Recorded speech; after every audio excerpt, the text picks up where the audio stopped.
Tidak akan ada kebatilan sedikit pun datang dari Al-Quran, baik dari depannya maupun dari belakangnya. Kenapa? Karena tanzil Al-Quran turun min hakimin hamid. Bismillahirrahmanirrahim.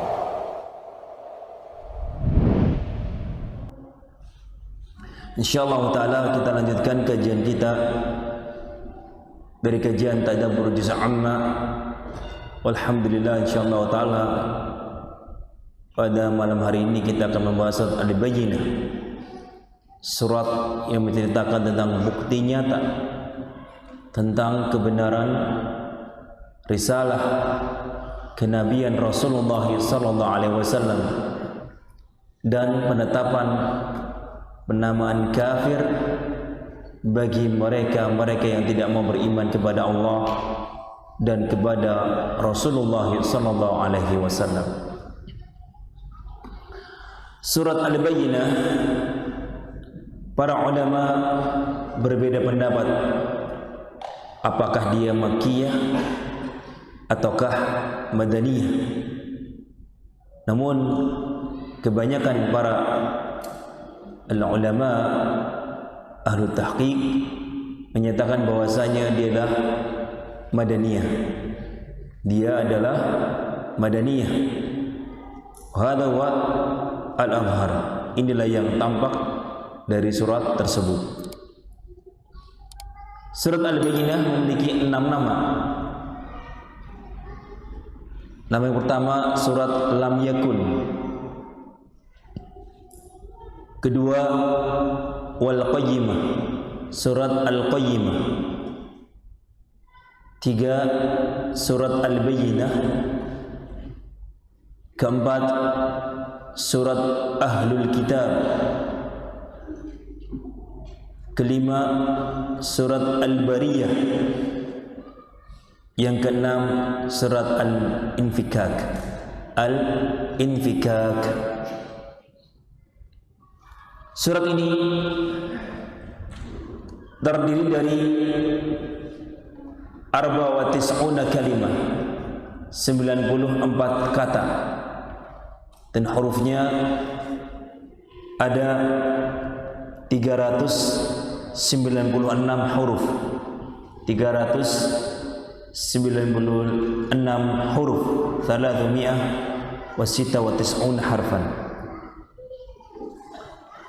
Surat Al-Bayyinah ini terdiri dari 8 ayat yang insyaallah ta'ala kita akan bacakan tafsir Al-Muyassar, dan kemudian kita akan kupas satu persatu faidah-faidahnya. A'udzu billahi minasyaitonir rajim. Bismillahirrahmanirrahim.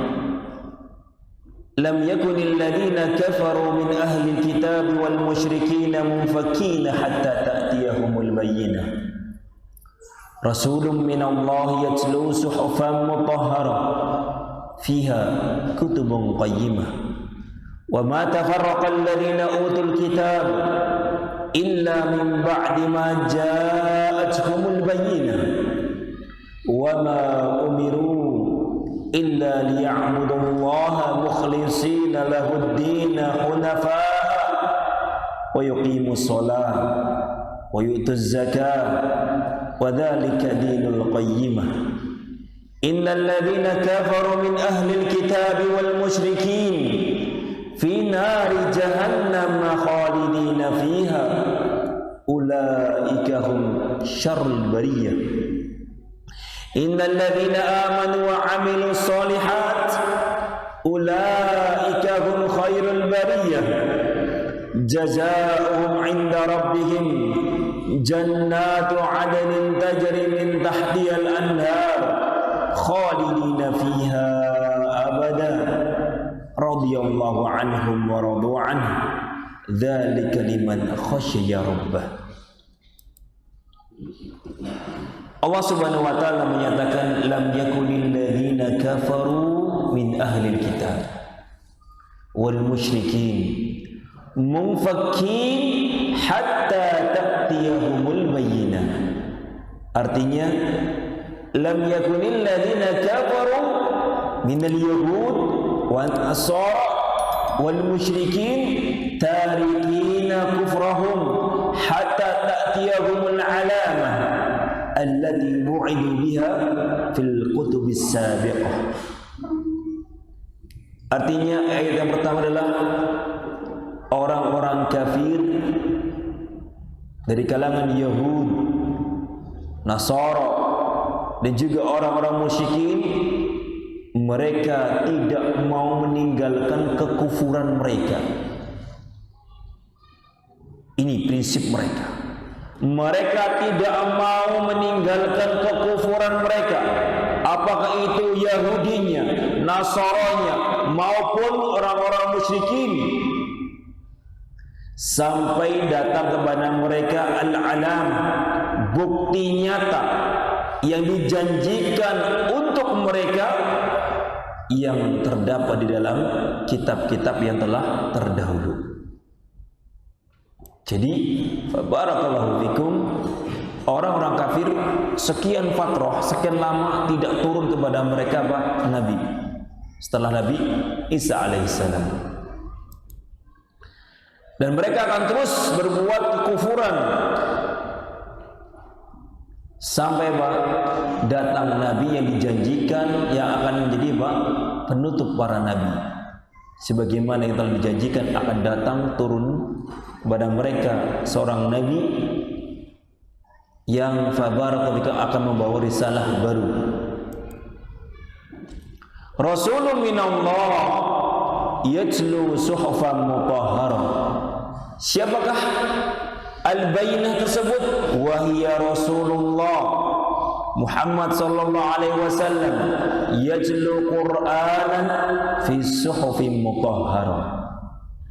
Al-bayyinah itu adalah dialah utusan Allah, yaitu Rasulullah Muhammad sallallahu alaihi wasallam, yang akan membacakan kepada orang-orang Yahudi, membacakan kepada orang-orang Nasara dan juga orang-orang musyrikin, membacakan Al-Quran yang berasal dari lembaran-lembaran yang tersucikan. Allah Subhanahu wa taala menyebutkan bahwasanya Al-Quran itu berada di dalam lembaran-lembaran yang tersucikan, yang dijaga oleh Allah Subhanahu wa taala, yang tidak akan bisa disentuh oleh makhluk apapun. Itu oleh siapa? Itu oleh orang atau itu dari asyaitan. Jadi la yamassu ilal mutahharun, yang bisa menyentuh hanyalah makhluk yang telah tersucikan oleh Allah Subhanahu wa taala, itu para malaikat. Adapun syaitan tidak akan mampu menyentuhnya kemudian merubah-rubah. Oleh karena itu Al-Quran dijaga oleh Allah Subhanahu wa taala, sehingga karena dijaga syaitan tidak mampu menyentuhnya sehingga akan merubahnya. Maka ini menunjukkan betapa agungnya Al-Quran dan betapa sucinya Al-Quran. La ya'tihi al-batilu min baini yadayhi wala min khalfihi tanzilu min hakimin hamid. Dalam surah Al-Fusilat ayat 42 Allah mengatakan la ya'tihi al-batilu min baini yadayhi wala min khalfihi. Tidak akan ada kebatilan sedikit pun datang dari Al-Quran, baik dari depannya maupun dari belakangnya. Kenapa? Karena tanzil Al-Quran turun min hakimin hamid, dari Sang Maha Hakim, Maha Bijaksana dan Maha Terpuji. Ini fabarakallahu fikum, janji Allah Subhanahu wa taala. Al-Quran akan terus terjaga dan tidak ada sedikit pun kebatilan yang ada di dalam Al-Quran. Inna nahnu nazzalna dzikra wa inna lahu lahafidun. Dalam surah Al-Hijr ayat 9 Allah telah menyatakan bahwa sesungguhnya kami yang telah menurunkan Al-Quran, dan kamilah yang akan pula menjaganya. Ini menunjukkan bahwasanya Al-Quran ila yaumil qiyamah tidak akan bisa dirubah oleh manusia. Berbeda dengan Taurat dan Injil yang telah banyak mendapatkan perubahan-perubahan oleh tangan-tangan manusia.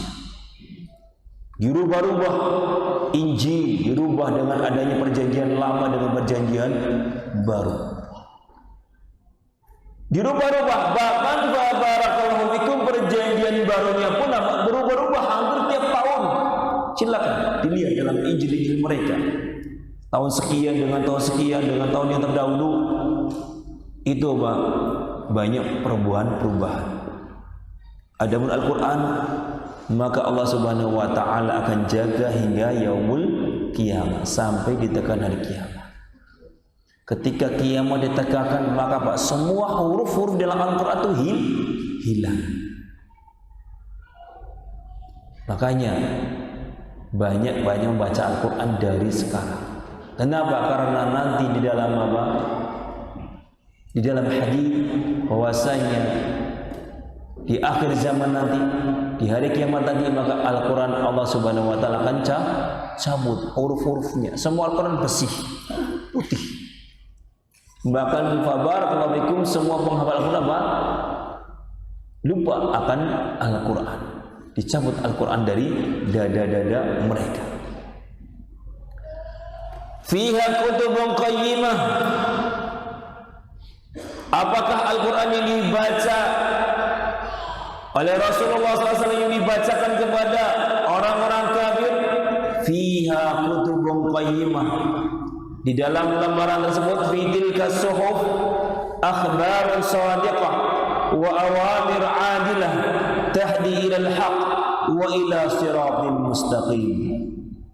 Di dalam lembaran-lembaran yang suci tersebut terdapat kabar-kabar yang benar dan perintah-perintah yang adil. Tahdi ilal haq, yang menuntun mereka, membimbing mereka kepada kebenaran, wa ila siratil mustaqim, dan kepada jalan yang lurus. Ini makna fiha kutubun qayyimah. Di dalam Al-Quran itu terdapat kabar-kabar yang benar. Tidak ada satupun kabar dusta di dalam Al-Quran. Berbeda dengan kitab-kitab yang disucikan oleh mereka katanya selain Al-Quran, Injil, Taurat. Banyak kabar-kabar dusta yang mereka selipkan dalam kitab-kitab mereka. Luar biasa. Beberapa tahun-tahun yang lalu ada makar-makar dari musuh-musuh Islam membuat Al-Quran baru, disusupi dengan beberapa surat-surat yang aneh-aneh. Alhamdulillah, Al-Quran telah dihafal oleh kaum muslimin, oleh anak-anak kaum muslimin, sehingga ketika mendapatkan Al-Quran, ini kok ada surat yang baru, ayat yang baru yang belum pernah kami hafal sebelumnya. Ternyata ada ayat palsu dan surat-surat palsu sempat tersebar di Indonesia. Maka barakallahu fikum, Al-Quran yang telah Allah janjikan itu tidak ada sedikit pun berita-berita yang dusta. Semua adalah berita-berita yang Allah Subhanahu wa taala adalah berita yang benar, baik berita tentang umat-umat yang terdahulu maupun umat yang akan datang. Demikian juga perintah-perintahnya semuanya mengandung keadilan. Tidak ada kezaliman sedikit pun di dalam perintah-perintah Allah Subhanahu wa taala. Semua itu tahdi ilal haq wa tahdi ila siratil mustaqim. Semua menuntun manusia kepada kebenaran dan kepada jalan yang lurus. Ini seperti dalam surat Al-An'am ayat 115. Wa tammat kalimatu rabbika sidqan wa adlan. Allah Subhanahu wa taala menyatakan wa tammat kalimatu rabbika, telah sempurna firman-firman Allah Subhanahu wa taala sidqan fil akhbar benar dalam kabar-kabarnya, wa adlan, dan adil di dalam hukum-hukumnya. Ini semisal dengan ayat tersebut. Kemudian wa ma tafarraqal ladzina utul kitaba illa min ba'di ma ja'atuhumul bayyinah.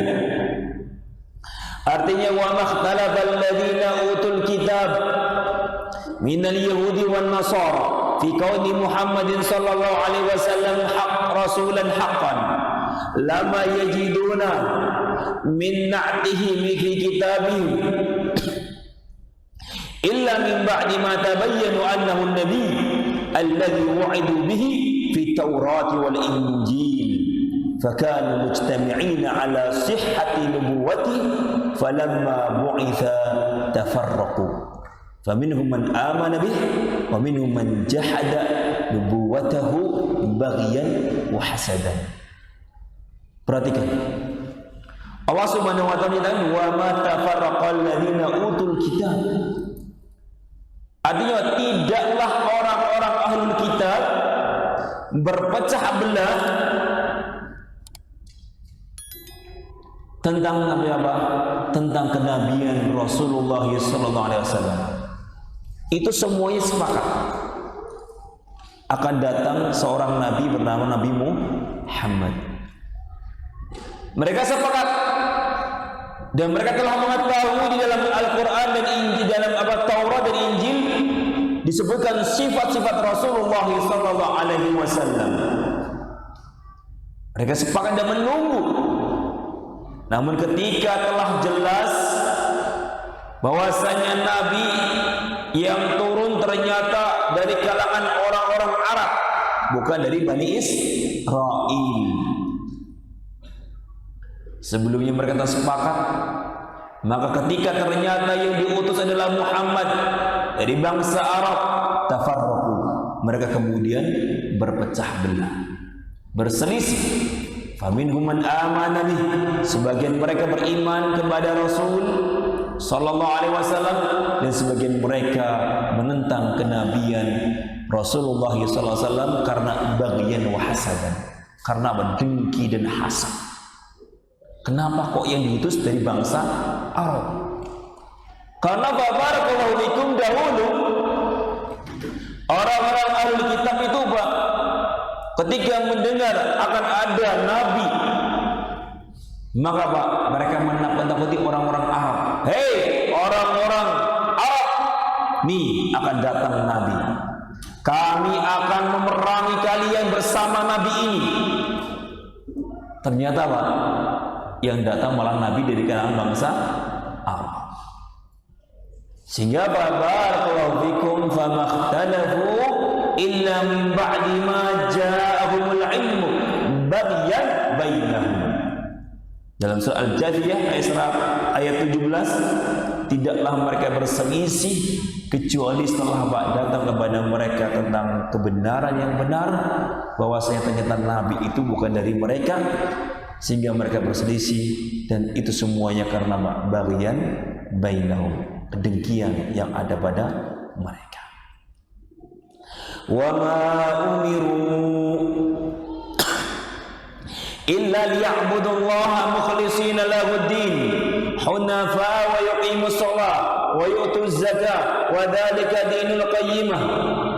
Artinya wa ma umiru fi sa'iri syara'i illa liya'budullaha wahda qasidina bi'ibadatihim wajha ma'ilina 'ani syirki ila al-imani wa yuqimu shalah wa yu'addu zakah wa dzalika wa dinul istiqamah wa wal islam.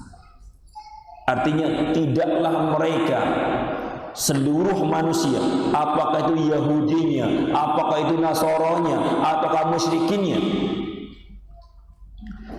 tidaklah mereka diperintahkan dengan syariat Islam yang sudah ada ini kecuali agar mereka beribadah hanya kepada Allah Subhanahu wa ta'ala semata.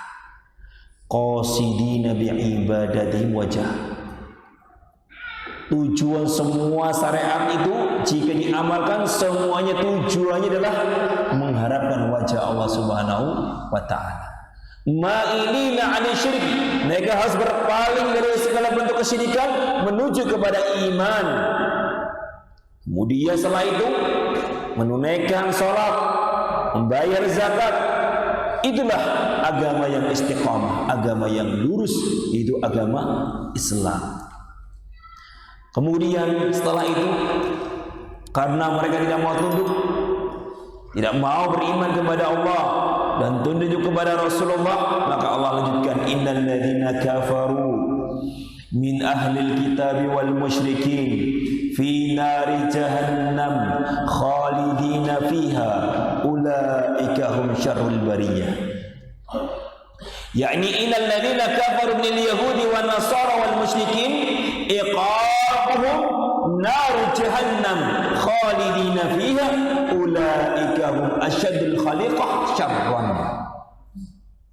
Artinya bahwasanya sesungguhnya orang-orang kafir dari kalangan Yahud, Nasara dan juga orang-orang musyrikin, karena mereka telah kafir, maka hukuman mereka, kesudahan mereka adalah naru jahannam. Siksaan mereka adalah dengan disediakan untuk mereka neraka jahannam khalidina fiha. Mereka kekal di dalamnya. Ulaika hum asyadul khaliqa syarran. Mereka adalah seburuk-buruk makhluk yang ada di muka bumi.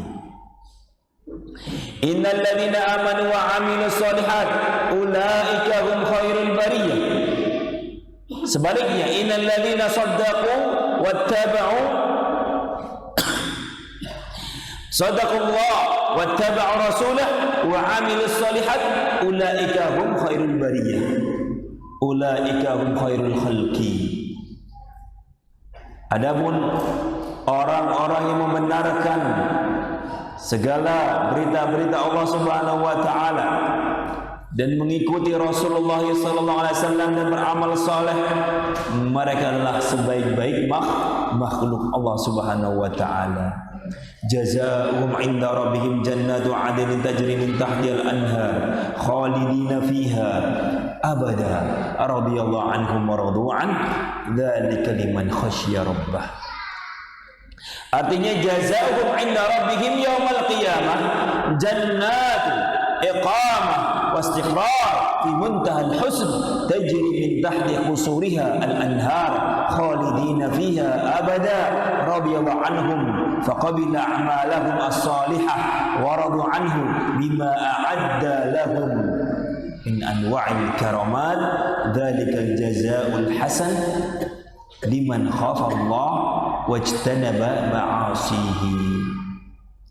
Adapun orang yang beriman, yang membenarkan Allah dan mengikuti Rasulullah, balasan mereka adalah di sisi Allah pada hari kiamat, tempat-tempat tinggal di surga dan menetap di sana dengan sebaik-baik na'am kebahagiaan yang ada di sana. Sebaik-baik kesudahan adalah milik mereka. Mereka tinggal di sebuah istana-istana tajri min tahti qusuriha, mengalir di bawah istana-istana mereka sungai-sungai. Luar biasa. Istana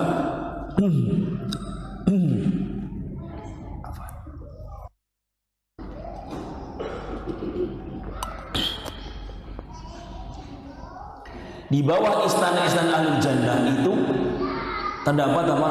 Sungai-sungai. Disebut dalam riwayat sungai itu bisa antum atur kemana dia akan mengalir. Karena sungainya mengalir ke sana, dia mengikuti perintah Anda.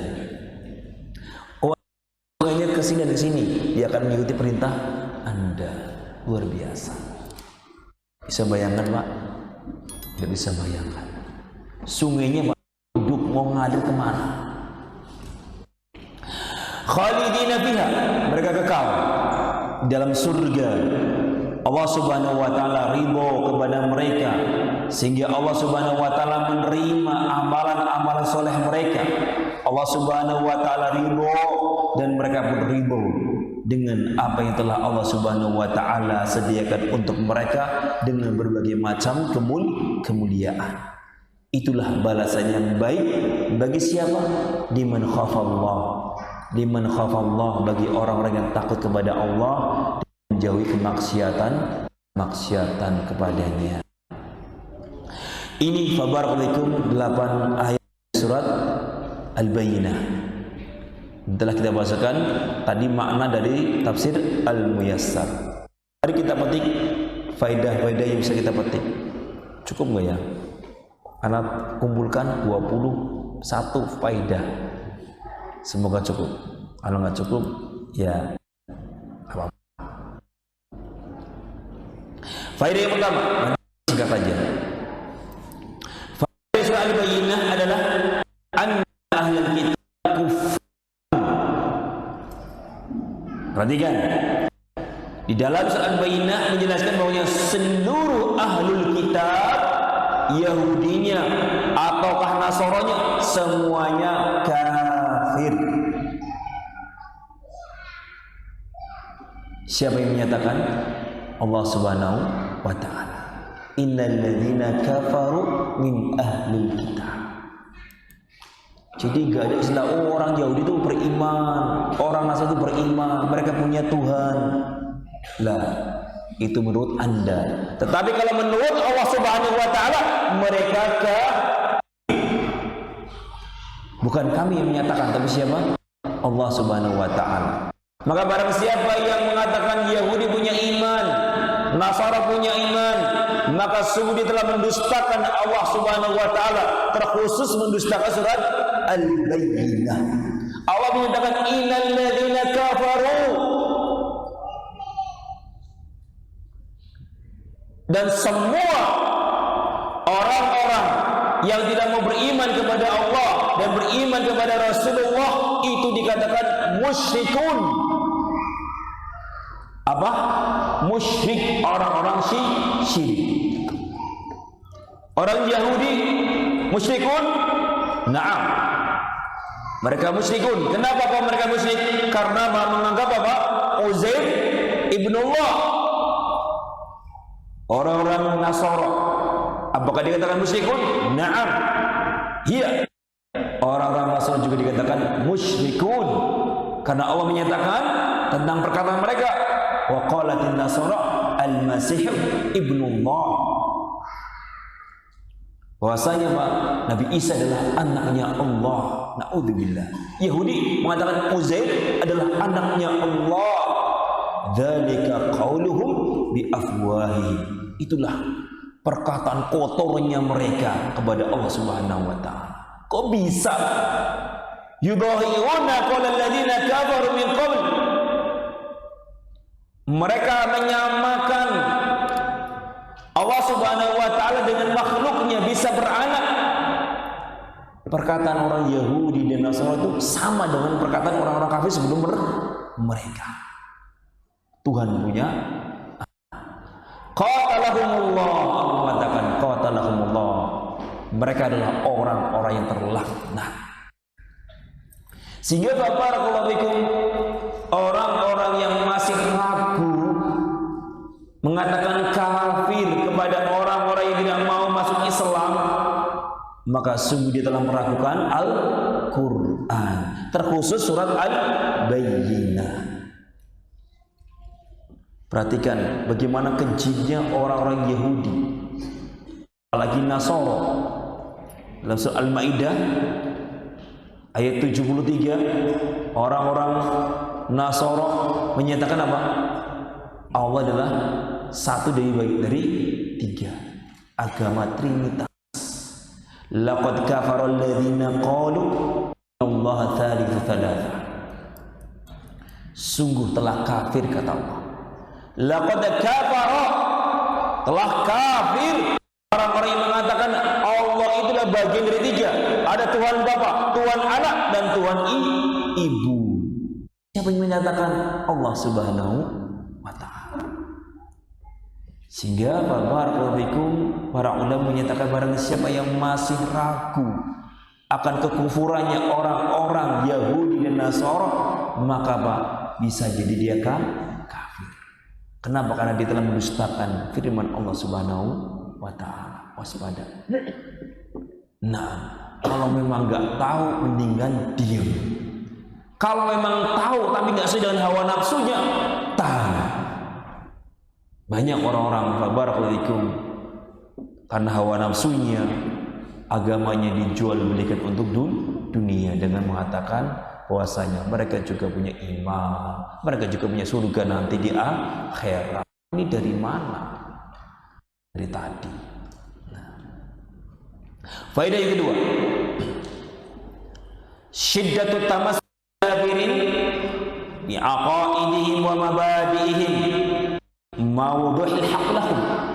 Perhatikan bapak-bapak, ibu-ibu, betapa kokohnya prinsipnya orang-orang kafir, akidah mereka, prinsip-prinsip ajaran mereka. Padahal apa? Kenyataannya kebenaran sudah datang kepada mereka. Ini diantara sebabnya Pak, karena sudah biasa di atas kekufuran, sehingga ketika suruh meninggalkan kekufuran mereka berat. Ini juga sebaliknya, dan ini juga Pak, semana orang-orang yang sudah biasa dengan kemaksiatan, apabila disuruh meninggalkan kemaksiatan berat dia. Kenapa? Karena sudah terbiasa dengan kemaksiatan. Demikian juga orang yang sudah biasa dengan kebid'ahan mereka, ketika suruh meninggalkan kebid'ahan mereka berat karena sudah terbiasa. Orang-orang yang beriman, yang sudah biasa dengan amalan soleh, maka tentunya Pak, sama. Kenapa kok kadang-kadang kita kalau ada kebiasaan yang sudah kita biasa lakukan, kemudian kok barakallahu fikum kayak ada sesuatu yang hilang? Karena memang kita sudah biasa melakukannya. Misalnya ada orang yang barakallahu fikum senang puasa sunnah atau sholat rawatibnya rutin, lewat saja, itu rasanya Pak gundah gulana. Gak usah jauh-jauh, sholat wajib.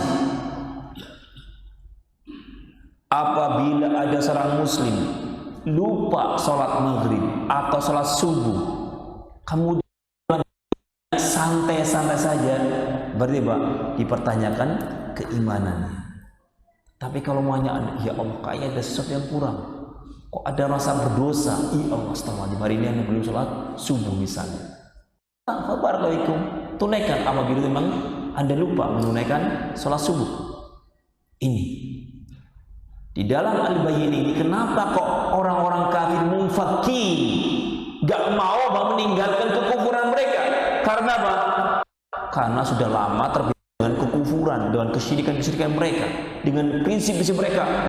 Bahasanya Uzair adalah anak Allah, yang ini mengatakan Al-Masih adalah anak Allah, sehingga ketika disuruh oleh Rasulullah SAW meninggalkan semua kekufuran mereka, mereka enggan, malah kemudian mendustakan dan malah memerangi Rasulullah SAW. Musyrikin, orang-orang apa tidak mau meninggalkan apa? Peribadahan patung-patung mereka. Karena Pak, sudah lama Pak, fatrah dari zaman Nabi Ibrahim alaihi assalam, sehingga Pak mereka sulit meninggalkan. Ini waspada. Ini sebagai peringatan kepada kita, jangan membiasakan diri dengan kemaksiatan atau kekufuran atau kebid'ahan, karena apabila nanti datang kebenaran Pak, kita berat meninggalkannya. Perhatikan Pak, kita surat Shad ayat 66 sampai 67. Allah Subhanahu wa taala menyatakan, wa talaqal mala'u minhum animshu wasbiru ala alihatikum inna hadha la syai'un yurad ma sami'na bi hadha fil millatil akhirah in hadha illa ikhtilaf. Ketika mereka orang-orang musyrikun disuruh beribadah kepada Allah Subhanahu wa taala semata. Tinggalkan semua peribadan selain Allah. Apa tokoh-tokoh mereka? Hai, imsyu, terus jalan terus. Ya, jangan pernah kalian goyah. Amalkan terus apa yang sudah menjadi kebiasaan kita. Amalkan terus apa yang sudah menjadi adat istiadat kita. Wasbiru ala alihatikum. Luar biasa, Pak. Sabarlah kalian. Gosah itu dengarkan ajarannya Muhammad. Sabar di atas Tuhan kalian. In hada la syai'un yurad. Karena sesungguhnya ini adalah sesuatu yang dikehendaki oleh Allah Subhanahu. Ya, jadikan mereka katakan inilah kehendak Allah Subhanahu wa taala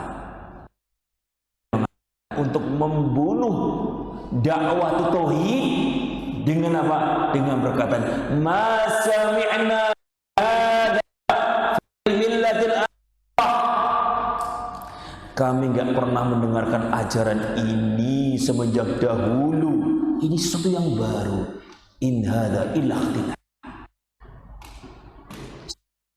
Ajaran baru yang dibawa Nabi Muhammad. Sama enggak perkataan tokoh-tokoh Quraisy zaman dahulu dengan sama. Apa itu? Bahwasanya dakwahnya dakwah aliran sesat yang nggak pernah diajarkan oleh nenek moyang kita. Ini dia, ya, akibat dari apa? Islamnya Islam turun Islam. Kalau Islamnya Islam benar-benar karena apa? Bukan keturunan. Tentunya barakallahu fikum, apapun yang dibawa dan dari manapun ya kebenaran itu dia akan ambil. Apakah itu dari Syekh Muhammad bin Abdul Wahab ataukah selain beliau. Nah, ini mungkin yang bisa petik di sesi pertama ini. Insyaallah kita akan lanjutkan setelah Isya. Baru dua. Taib naktafi bihadzal qadar wallahu barakallahu fikum. Perhatikan kaum muslimin, disebutkan oleh para ulama bahwasanya di dalam Al-Bayyinah ini ada dalil tentang pengaruh besar persahabatan dan adat kebiasaan bagi manusia. Apabila manusia sering berteman dengan orang-orang baik, maka dengan izin Allah dia akan banyak terpengaruh kebaikan-kebaikan darinya. Dan sebaliknya apabila orang itu terbiasa dengan bermain dengan orang-orang yang buruk, maka tentunya lambat laun pengaruh buruknya akan diikuti, akan mempengaruhinya. Perhatikan kisah Abu Thalib. Abu Thalib dia hidup bersama teman-temannya Abu Lahab, Abu Jahal dan yang lainnya. Ketika dia mau meninggal, Nabi alaihi salatu wasallam datang mentalkin, "Qul ya ammi la ilaha illallah." Wahai pamanku, katakanlah kalimat la ilaha illallah.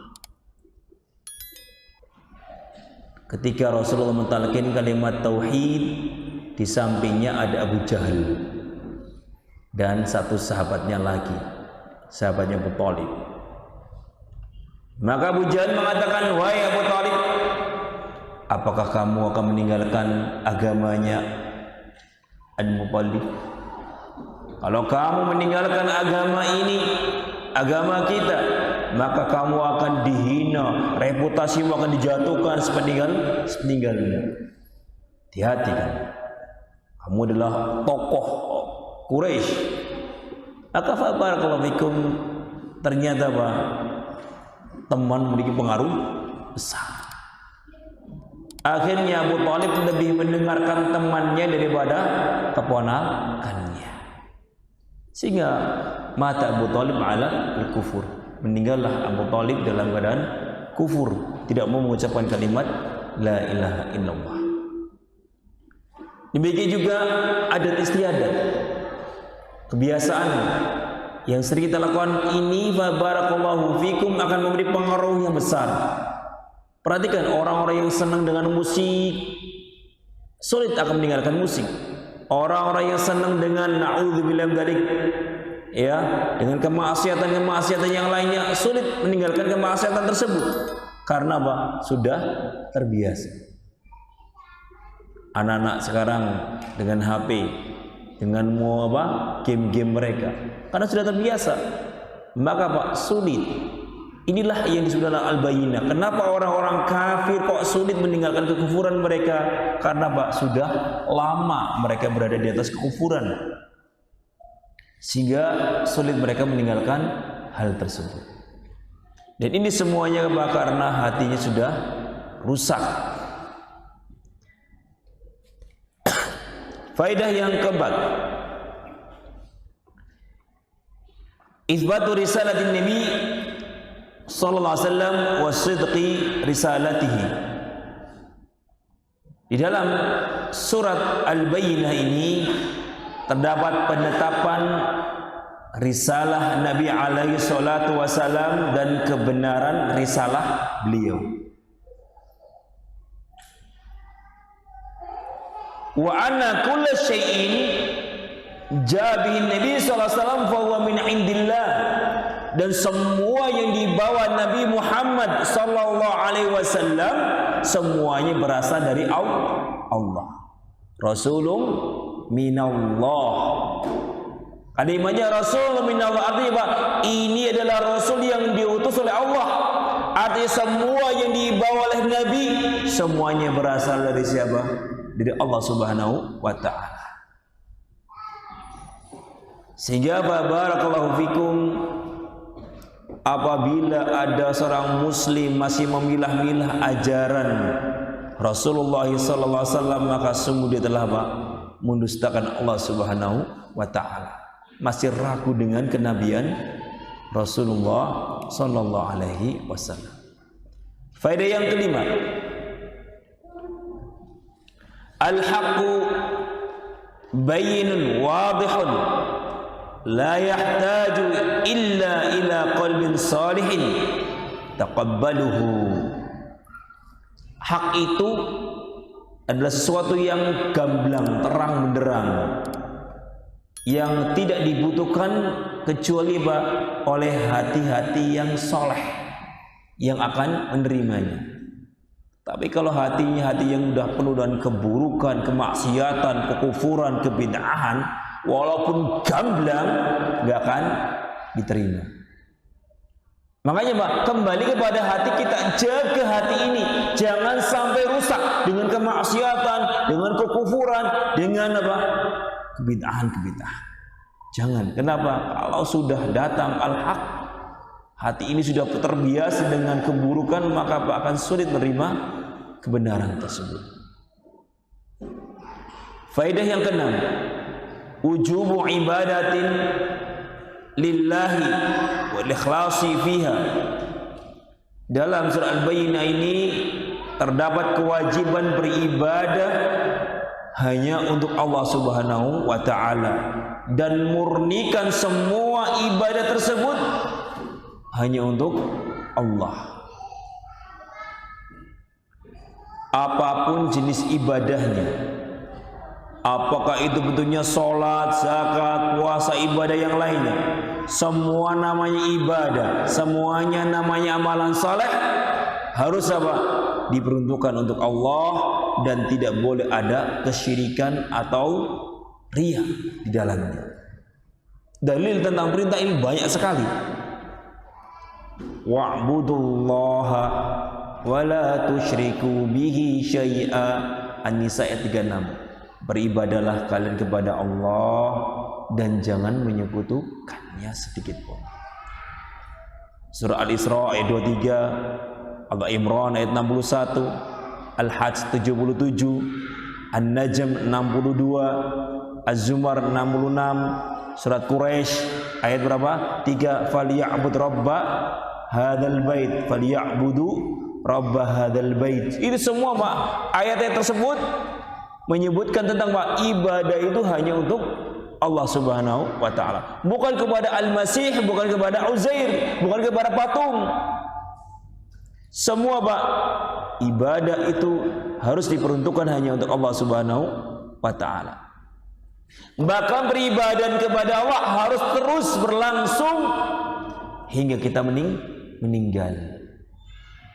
Dalam surah Al-Hijr ayat 99, wa'bud rabbaka hatta ya'tiyakal yaqin. Ibadahmu kepada Allah, amalan solehmu terus hendaknya engkau lakukan sampai engkau menjumpai al-yaqin, itu kematian. Bahkan fa barakallahu bikum, dalam surah Adz-Dzariyat ayat 56 Allah Subhanahu wa taala dengan gamblang menjelaskan tujuan manusia diciptakan adalah untuk beribadah kepada Allah. Wa ma khalaqtul jinna wal insa illa liya'budun. Adz-Dzariyat ayat 56. Tidaklah aku ciptakan jin dan manusia melainkan tujuannya apa? Untuk beribadah kepada Allah Subhanahu wa ta'ala. Demikian juga para rasul, Nabi Nuh, Nabi Hud, Nabi Saleh, Nabi Syuaib. Ini semua dalam kalimatnya sama. Allah mengatakan u'budullah ma lakum min ilahin ghairuh. Wahai kaumku, beribadahlah kepada Allah, tidak ada bagi kalian Tuhan selain Allah Subhanahu wa ta'ala. Sehingga fabarakallahu fikum, kalau masih ada orang-orang yang membolehkan beribadah kepada selain Allah, maka sungguh dia telah mendustakan ayat-ayat Allah Subhanahu wa ta'ala yang telah gamblang memerintahkan tentang peribadahan itu hanya untuk Allah Subhanahu wa ta'ala. Demikian juga ketika beribadah ke Allah, enggak boleh ada perantara-perantara antara kita dengan Allah Subhanahu wa ta'ala, harus langsung. Enggak perlu pakai perantara wali, perantara kuburan, perantara pohon, gunung dan yang lainnya. Lah, ibadahnya harus murni. Wa ma umiru illa liya'budullaha mukhlishina lahuddin hunafa.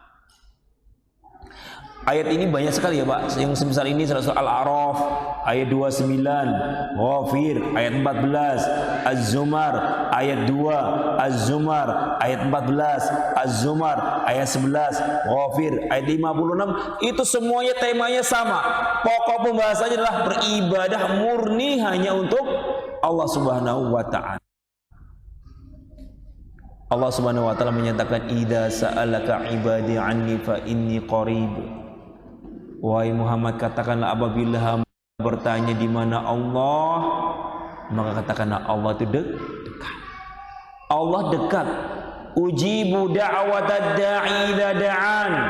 Allah akan mengabulkan semua doa-doa hamba-hambanya yang berdoa padanya. Apakah kamu ahli maksiat, ataukah kamu orang yang soleh, atau yang lainnya, selama kamu mau berdoa kepada Allah, pasti Allah mengkabulkan. Jadi Allah nggak memilah-milah. Oh, kalau kamu pelaku maksiat, lewat waliku dulu. Oh, kalau kamu orang yang soleh, silakan langsung menghadap. Nggak ada dalam kamus Islam apabila kita pelaku maksiat, banyak berbuat maksiat, kalau ingin berdoa kepada Allah harus melalui perantara wali-wali Allah. Nggak ada kamus Islam seperti ini. Allah mengatakan ujibu da'watad da'i idza da'an. Kalimatnya umum. Allah akan mengabulkan semua doa-doa orang-orang yang mau berdoa kepada Aku. Falyastajibu li wal yu'minu bi. Maka sambutlah seruanku dan berimanlah kepadaku. Sehingga ikhwani fillah rahimani rahimakumullah, nggak usah kemudian kita minder atau khawatir doa kita nggak akan terkabulkan karena dosa-dosa kita. Tidak. Selama kita mau menghadap Allah, mau kemudian fabarakallahu fikum berubah ya dari perbuatan yang buruk kepada yang baik, maka Allah Subhanahu wa ta'ala akan mengabulkan doa kita. Faedah yang ketujuh, anal iman qaulun bil lisan wa amalun bil arkan wa i'tiqadun bil janan. Iman itu adalah ucapan yang diucapkan di lisan dan terkandung padanya perbuatan anggota badan dan keyakinan di dalam hati. Ini namanya iman. Iman itu apa? Harus diucapkan, kemudian diamalkan dengan anggota badan dan diyakini di dalam hati. Allah mengatakan wa ma umiru illa liya'budullaha mukhlishina lahuddina wa hunafa. Kemudian disebutkan apa? Amalan soleh, wa yuqimu sholah wa yu'tuz zakah. Jadi iman itu meliputi 3 hal. Bukan cuma ngomong aku beriman nggak pernah sholat, aku beriman nggak pernah beramal soleh. Ini namanya apa? Iman yang penuh kedustaan, hanya sekedar ucapan saja. Kemudian faedah yang ketujuh, tahrimu syirk. Di dalam surah Al-Baqarah ini jelas haramnya berbuat kesyirikan.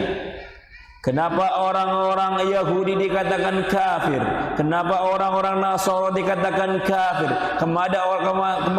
Kenapa orang-orang musyrikun dikatakan kafir, yang menyembah-nyembah patung dan yang lainnya? Karena apa?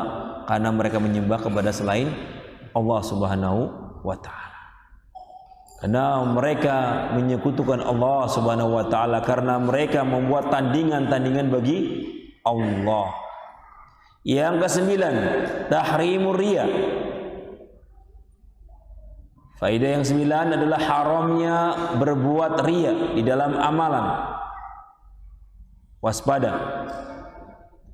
Jangan sampai ketika kita beribadah kepada Allah terkandung adanya apa? Tendensi-tendensi apa? Pujian-pujian manusia, mengharapkan pujian manusia. Jangan. Nabi SAW mengatakan ar-riya itu sangat bahaya, termasuk syirik kecil. Nabi mengatakan Allah Subhanahu wa ta'ala akan menyatakan kepada orang-orang yang suka riya, suka pamer amalannya di dunia. Allah berfirman, idza juziyan nas bi'amalihim idhabu ilal ladzina kuntum tura'una fid dunya fanzuru hal tajiduna indahum jaza. Hai orang-orang yang suka pamer, pencitraan, sedekah dikit foto pamer, kemudian berbuat ini foto pamer di media sosial yang lainnya. Hati-hati jika niatnya ingin dapat pujian manusia, maka pada hari kiamat Allah akan menyatakan apabila manusia telah dibalas, dihisab amalannya, Allah mengatakan idhabu ila ladzina kuntum tura'una fid dunya. Sekarang kamu pergi kepada orang-orang yang dulu kamu apa? Kamu apa? Harapan pujian-pujiannya. Sekarang apakah kamu akan mendapatkan dari mereka balasan ini? Allah mengusir orang-orang yang suka pamer amalan solehnya, apakah sholatnya, sedekahnya dan yang lainnya, disuruh pergi menghadap orang-orang yang dulu muji-muji dia, yang diharapkan pujiannya dari mereka. Lihat apakah mereka bisa memberikan balasan, apakah tidak. Tentunya jawabannya adalah tidak. Ini pertanyaan yang nggak butuh jawaban. Yang ke-10, fadl iqamati shalah wa ahamiyatiha. Di dalam surah Al-Baqarah, fadl iqamati shalah wa ahamiyatuha, keutamaan mendirikan salat dan pentingnya salat. Hati-hati orang-orang Islam yang masih belum mau salat. Surah Al-Baqarah menjelaskan bahwasanya ciri-ciri orang yang beribadah kepada Allah apa? Menegakkan salat. Wa ma umiru illa liya'budullaha mukhlishina lahuddina hunafa wa yuqimu shalah. Ini konsekuensi beribadah kepada Allah, berarti apa? Sujud rukuk kepada Allah. Ngaku Islam tapi nggak pernah rukuk sama sujud kepada Allah. Giliran barakallahu fikum berbuat kekufuran, syirik-syirik, sedekah laut lah, sedekah bumi lah, sedekah apa lagi, tidak tahu. orang yang paling terdepan. Na'udzubillah min dzalik. Allah Subhanahu wa taala menjadikan batasan pembeda antara iman dan kufur dengan salat. Nabi mengatakan bainal kufri wal iman tarku shalah. Pembeda antara iman dan kekufuran adalah meninggalkan salat. Apabila orang Islam, orang beriman meninggalkan salat, apa bedanya dengan orang-orang Yahudi dan Nasara? Yang ke-11, fadluz zakati wa makanatuha. Di dalam Al-Bayyinah ini terdapat keutamaan menunaikan zakat dan kedudukan zakat. Luar biasa. Allah Subhanahu wa taala iringkan perintah menunaikan zakat dengan salat dalam sekian banyak tempat.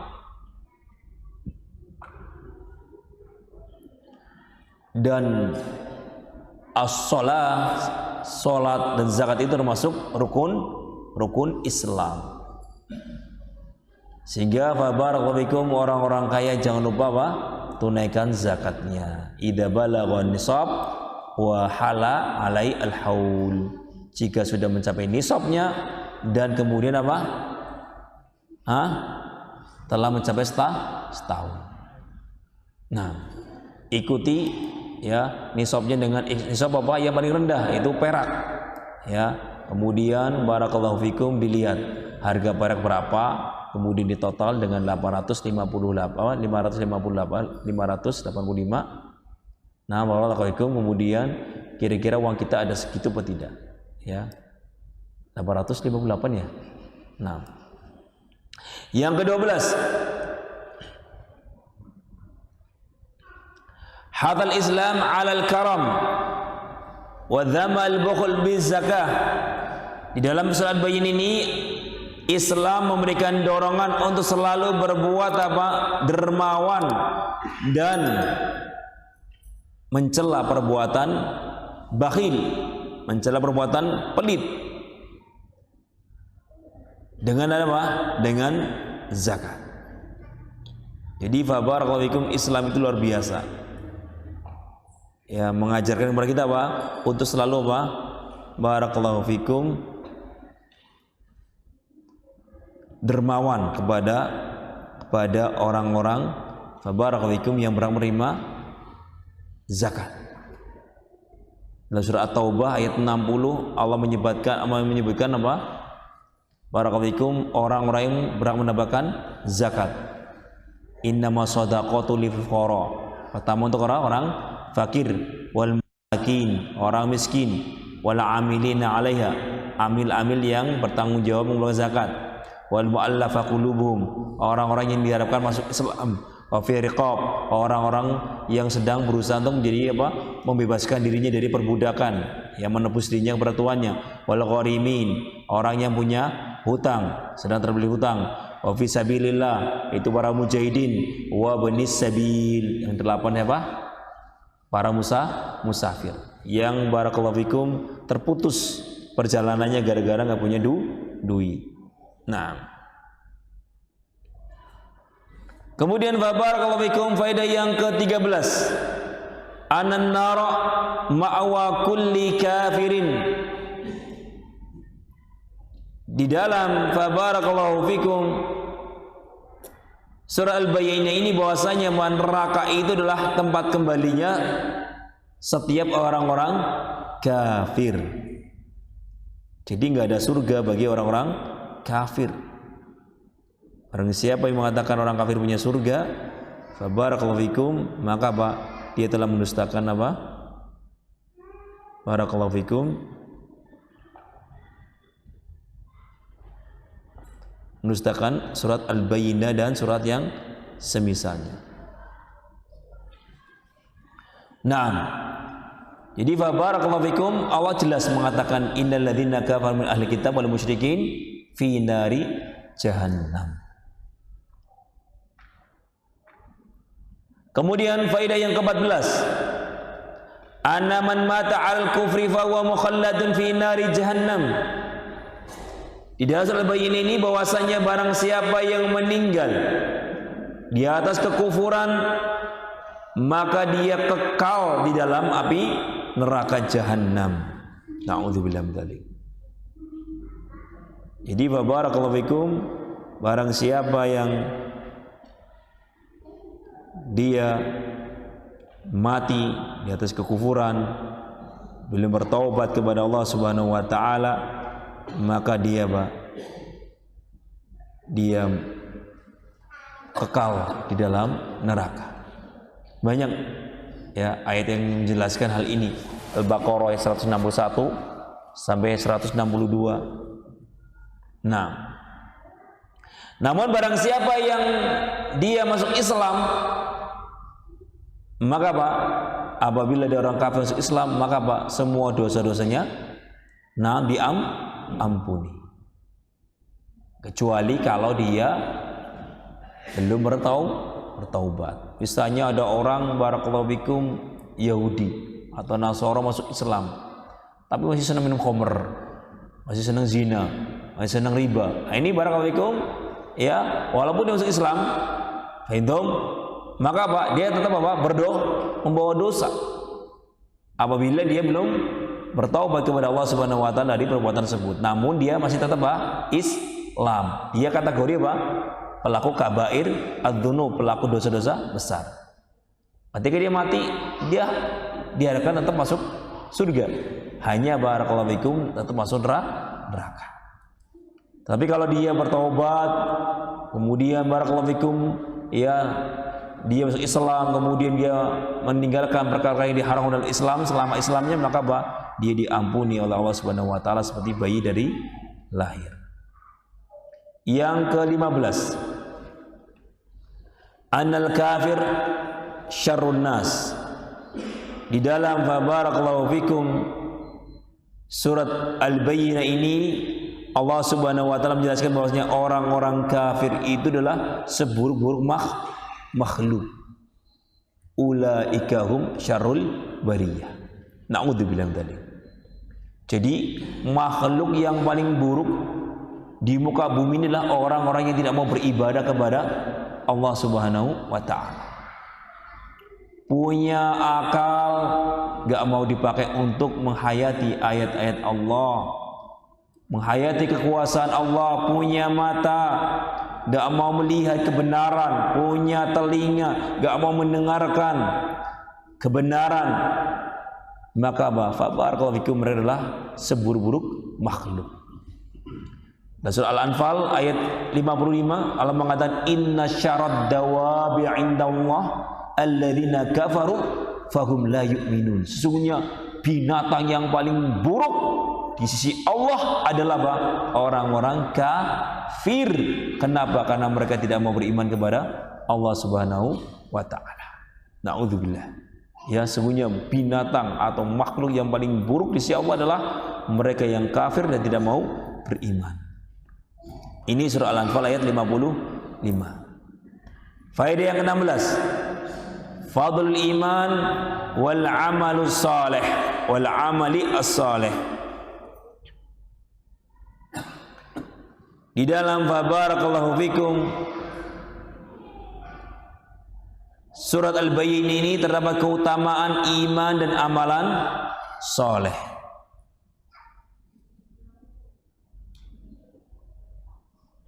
Apa keutamaan amalan saleh? Di antaranya disebutkan dalam surah Al-Bayyinah, orang-orang yang beriman dan beramal saleh akan mendapatkan surga. Ini ayat yang seperti ini banyak sekali. Surat Hud ayat 23, Ibrahim ayat 23, kemudian surat An-Nisa ayat 57 dan yang lain sebagainya. Mengatakan innal ladzina amanu wa amilus sholihat wa akhbatu ila rabbihim ulaika ashabul jannah hum fiha khalidun.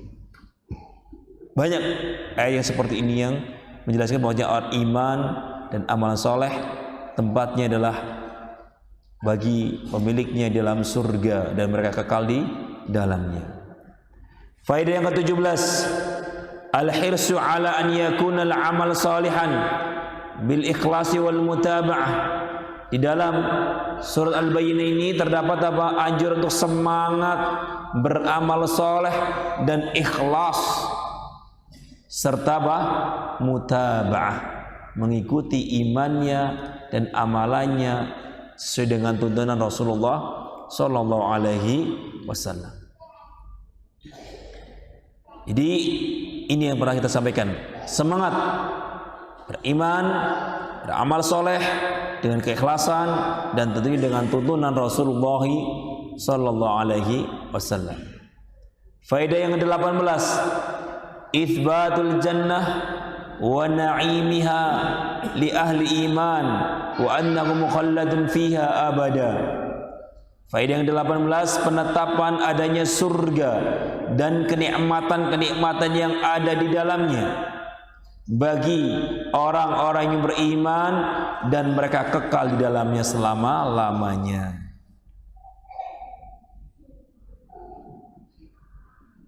Luar biasa.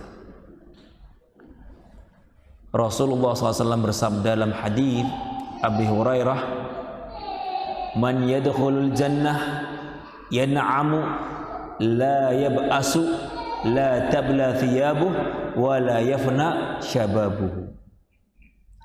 Dalam hadis yang diriwayatkan oleh Imam Muslim, "Man yadkhulul jannah yan'amu la yab'asu." Barang siapa yang masuk surga maka dia akan bernikmat-nikmat dengan kenikmatan surga. La yab'as, enggak pernah akan sedih.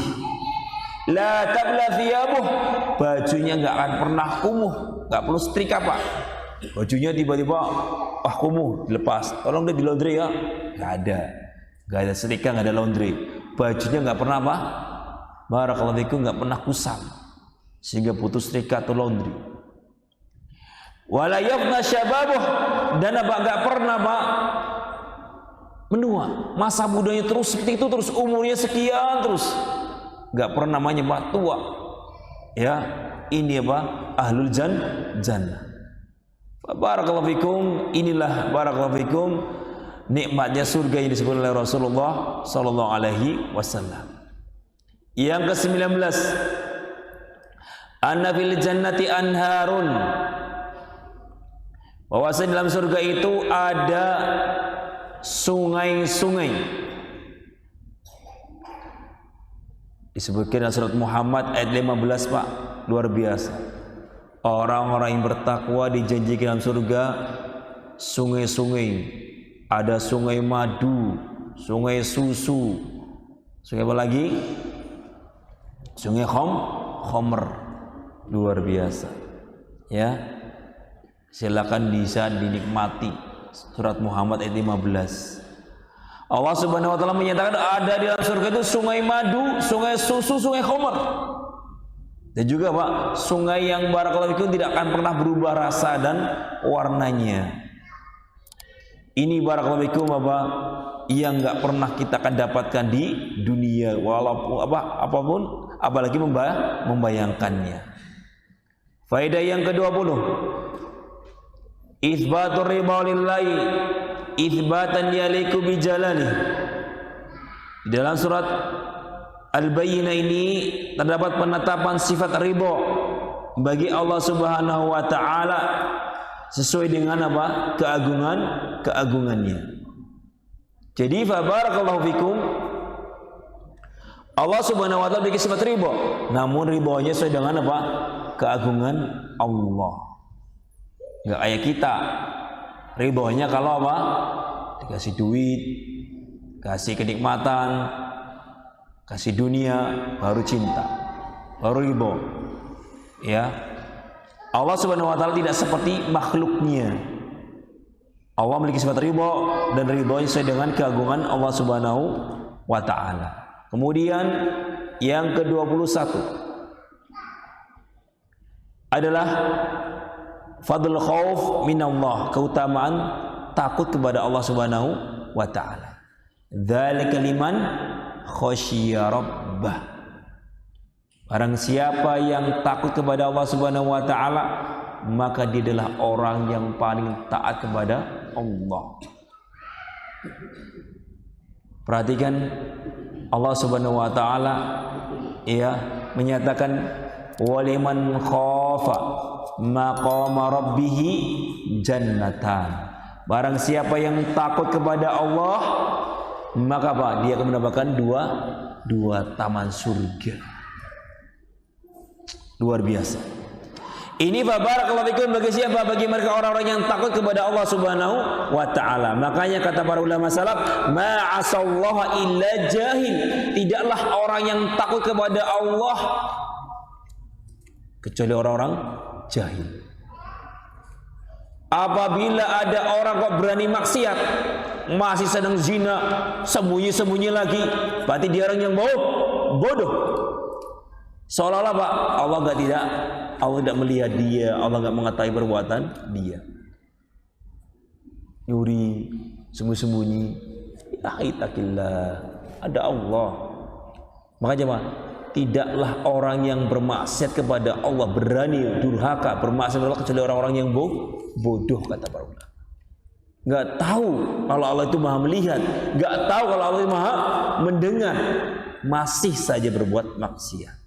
Na'udzubillah min dzalik. Makanya ketika Anda bermaksiat, renungi asma wa sifat as-sami, Allah Maha mendengar, Allah al-basir, Maha melihat.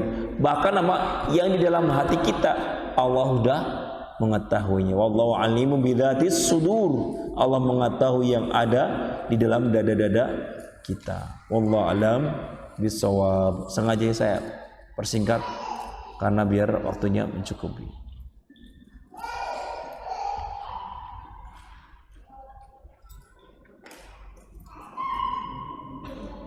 Barakallahu fikum. Assalamualaikum Waalaikumsalam. Anak punya anak sudah dewasa, disuruh sholat susah, apakah harus dipukul? Anaknya umurnya 40 tahun gimana Pak? Nah ini repot. Anaknya udah umur 40 tahun, bukan kita yang dipukul, malah kita yang dipukul. Ya, bukan kita yang mukul, malah dipukul. Dinasihati sudah, sukanya bergadang, harus bagaimana kami sebagai orang tua? Nah, barakallahu fikum. Nabi alaihi salatu wasallam mengatakan, muru auladakum bisalah wa hum abna'u sab'in wadribuhu 'alaiha wadribuhum 'alaihi wa hum abna'u ashrin. Bimbingan Rasulullah, perintahkanlah anak-anakmu untuk sholat ketika umur 7 tahun. Kenapa? Tadi, barang siapa yang sudah terbiasa sejak kecil dengan kebaikan, tentunya akan mudah nanti disuruh berbuat baik ketika mereka usia dewasa. Tetapi kalau sudah kecil, sudah biasa dengan kemaksiatan, dengan perkara-perkara yang sia-sia, itu akan sulit nanti dinasihati ketika sudah usia dewasa. Tadi ya telah kita sebutkan dalam surat Al-Bayyinah tadi. Ya, biasakan dari kecil. Wadribuhum 'alaiha, dan pukullah mereka ketika mereka tidak mau sholat ketika berumur 10 tahun. Namun pukulnya jangan pakai balok, ya. Pukul dengan pukulan yang barakallahu, ya mungkin dengan selang, ya, yang tidak sampai mematahkan tulangnya dan melukai dia. Ya cukup yang bikin pedas-pedas saja, ya, mungkin level berapa lah. Nah, barakallahu fikum. Terus kemudian bagaimana kalau sudah kita pukul, ternyata anak itu kok kemudian gak mau sholat? Nabi SAW mengatakan, thalathu da'awat mustajabat. Ada 3 golongan yang doanya tidak akan tertolak. Di antaranya siapa? Da'watul walid li waladihi.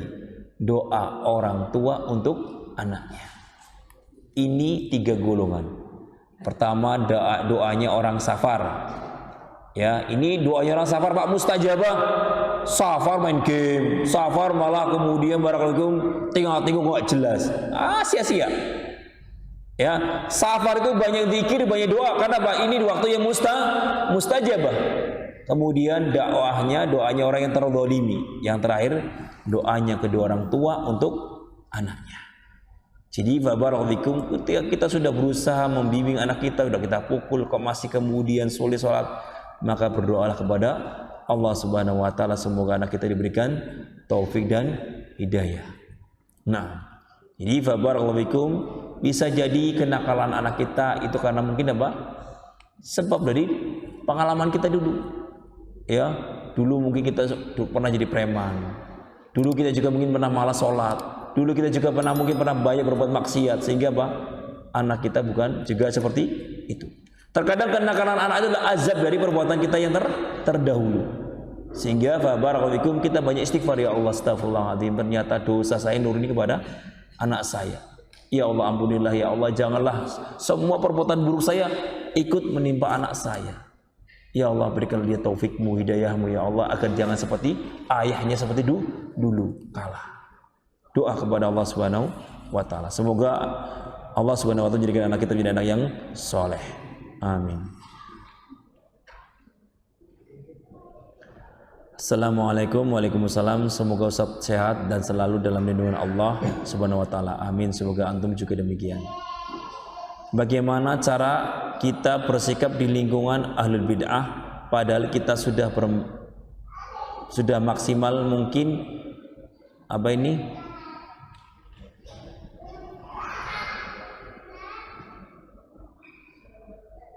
menggauli mereka dengan kebaikan-kebaikan. Yang pertama, barakallahu fikum, yang jelas Allah Subhanahu wa taala menyatakan wa ja'alna ba'dakum li ba'din fitnatan atas birun. Allah sudah menyatakan bahwasanya aku jadikan kalian dengan sebagian yang lainnya itu fitnah-fitnah, ujian-ujian, atas birun. Apakah kalian mau bersabar? Ini sudah sunatullah.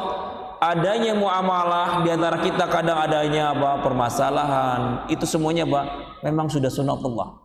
Kuncinya atas birun, kata Allah. Apakah mau bersabar?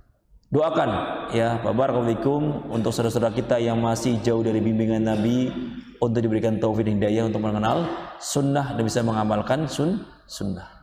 Nah, sabar. Nah, apabila barakallahu fikum memang Anda nggak bisa, malah kemudian terpengaruh, maka hijrah. Ya, mungkin pindah, kalau seandainya itu kontrakan, ya pindah kontrakan yang lainnya di tempat yang terbaik. Karena sesungguhnya lingkungan itu bisa mempengaruhi kita, juga mempengaruhi anak-anak kita. Jadi barakallahu fikum, kalau memang kita nggak kuat, sudah kita berusaha ternyata memang sulit, barakallahu fikum, maka boleh kita hijrah mencari tempat yang terbaik. Nah,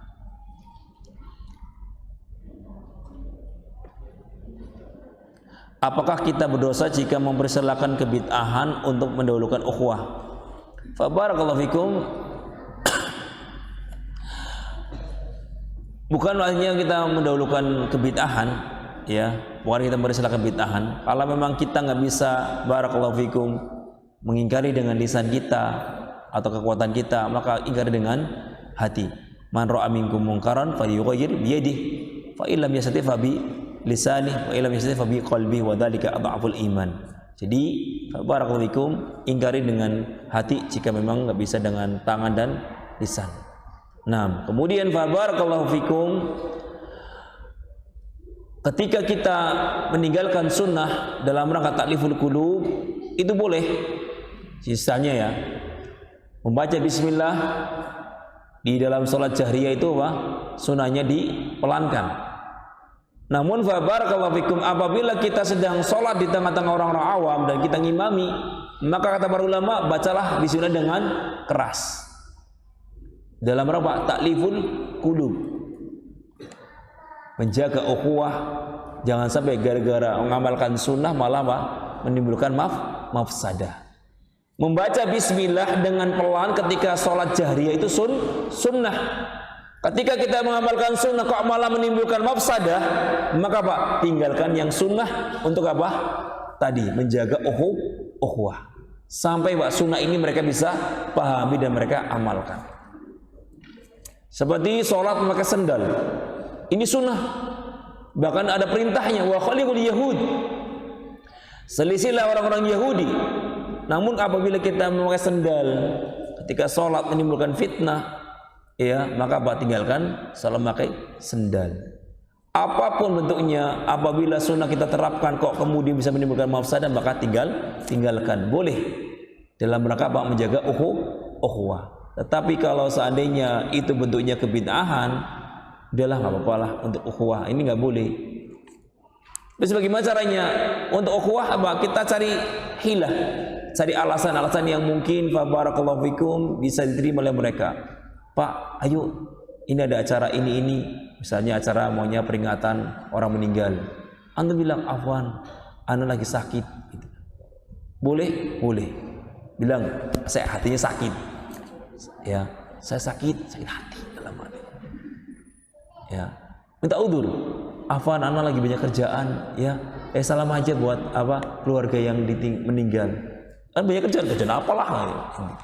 Artinya barakallahu fikum tetap kita bukan kita membenarkan perbuatan mereka, tapi kita balas dengan dengan bahasa-bahasa yang tetap menjaga ukhuwah. Karena di sini mereka orang awam, nggak tahu kalau itu adalah perkara-perkara yang menyelisih sunnah. Sehingga barakallahu fikum tetap engkau bimbing mereka dengan bahasa yang indah, sehingga ketika ada penolakan dari kita tetap tidak ada persepsi atau persangkaan bahwasanya kita memusuhi perbuatan mereka.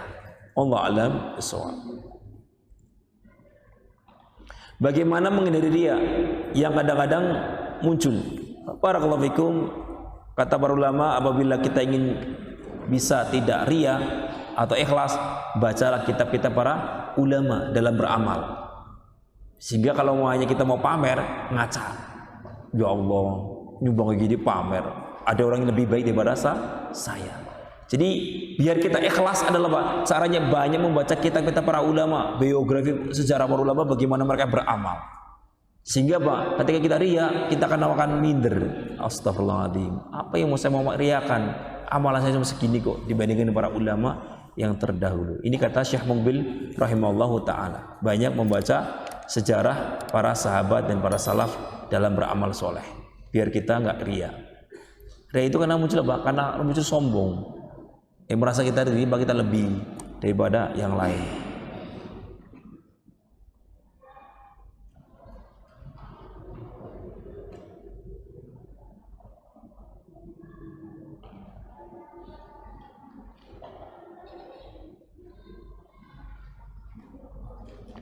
Barakallahu fikum, ada seorang imam yang membaca surat Al-A'la dan Ad-Duha di dalam salat subuh. Di rakaat pertama Al-A'la, di rakaat kedua Ad-Duha.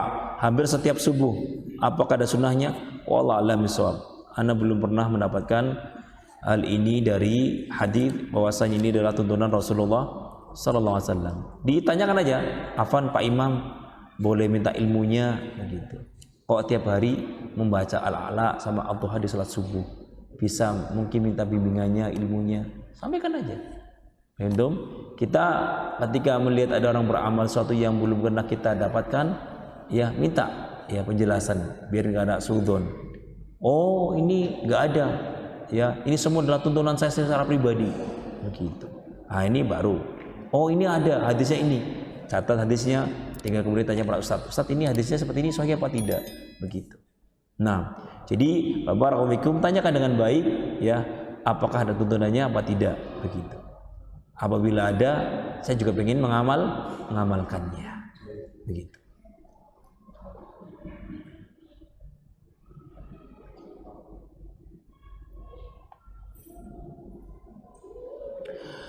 Dengan putusan bahwa ahli kitab semuanya kafir, apakah sekarang masih ada status ahli kitab wanita yang boleh dinikahi? Barakallahu fikum, boleh kita menikah dengan ahli kitab. Boleh kita laki-laki menikah dengan wanita ahli kitab, bukan sebaliknya. Kalau perempuan nggak boleh nikah dengan laki-laki ahli kitab, tapi kalau laki-laki boleh menikah dengan wanita ahli kitab, tapi dengan syarat tujuannya apa? Mengislamkan wanita tersebut, bukan bernikmat-nikmat karena dia cantik kemudian tanpa ada dakwah kepada dirinya. Kalau seperti ini nggak boleh, karena wanita yang solehah lebih banyak. Jadi tujuannya kita boleh menikah ahli kitab adalah tujuannya agar apa? Memperbanyak kaum muslimah, ya dakwai. Kenapa? Kalau kita nggak mendakwai dia nanti repot, ya anak kita ada yang muslim, anak kita sebagian ada yang kafir. Na'udzubillah min dzalik. Jadi tujuan Islam membolehkan kita dan kita pertama adalah bahwasanya mereka bukan najis secara maknawi, tapi apa secara hissi, ya tapi maknawi najisnya.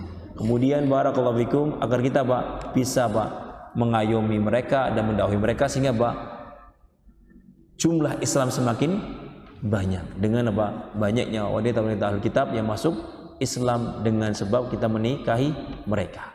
Nah, jangan sebaliknya, naudzubillah, di Ambon itu banyak sekali ya, perempuan-perempuan Islam banyak kemudian barakallahu fikum digauli, kemudian ya akhirnya naudzubillah pergaulan bebas. Si laki-lakinya ini yang Nasoro katakan, aku mau menikahimu dengan syarat apa? Kamu masuk Nasoro. Setelah apa? Setelah di barakallahu fikum dizinai. Naudzubillah. Nah, ini musibah. Nah, ketika wanita muslimah sudah dizinai, dia malu kan, nggak punya suami, sehingga bahannya dia mau mengorbankan agamanya dan untuk menyelamatkan harkat dan martabat keluarganya dengan masuk Nasoro. Naudzubillah min dzalik. Wallahu a'lam bishawab. Ini mungkin yang bisa saya sampaikan ya dalam surat Al-Bayyinah ini. Alhamdulillah selesai satu surat. Insyaallah taala kita akan lanjutkan barakallahu fikum di surat selanjutnya. Surat apa? Al-Qadar. Ilahuna, semoga bermanfaat. Apabila ada salahnya, tadi masalah zakat perak saya juga masih ragu. Nah, mungkin nanti jadi tinjau lagi ya. Apakah lupa 858 atau 858 kalau tidak salah gram perak. Nah, wallahu a'lam bishawab. Ilahuna wa sallallahu nabiyina Muhammad wa ala alihi wasallam. Al'afwu minkum, mohon maaf apabila ada kesalahan. Subhanakallahumma bihamdika asyhadu an la ilaha illa anta astaghfiruka wa atubu ilaik. Wassalamualaikum warahmatullahi wabarakatuh.